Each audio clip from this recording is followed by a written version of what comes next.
Assalamualaikum warahmatullahi wabarakatuh. Untuk memenuhi tugas filosofi pendidikan Indonesia, aksi nyata dalam penerapan P5 dan pendidikan yang memerdekakan peserta didik. Kami yang beranggotakan 6 orang, saya sendiri Min Utami, Ririn Sofi Rahayu, Risna Sri Wahyuni, Robi Madya Malik, Siva Aliadani, dan Siti Wildanasari akan memaparkan berbagai kegiatan P5 dan kegiatan pembelajaran yang memerdekakan peserta didik sebagai baik, mari kita simak beberapa kegiatan P5 dan pembelajaran yang memerdekakan peserta didik yang telah diterapkan oleh SDN Julang.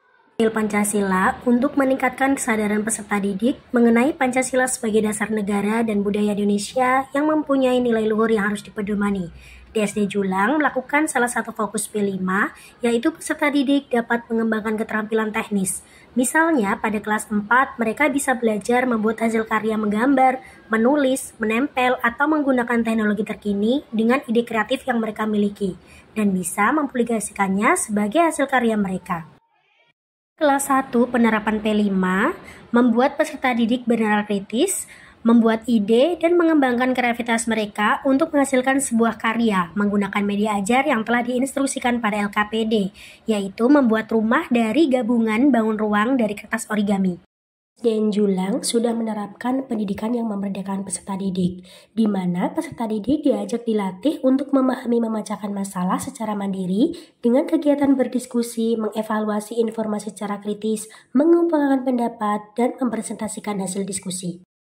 SDN Julang memanfaatkan lingkungan sebagai tempat belajar, sehingga suasana pembelajaran nyaman dan menyenangkan bagi peserta didik. Selain itu, membebaskan peserta didik mencari informasi sebagai sumber belajar tidak hanya dari buku, bisa juga dari warga sekolah, seperti pada pembelajaran wawancara, peserta didik mewawancarai Kepsek sebagai narasumber.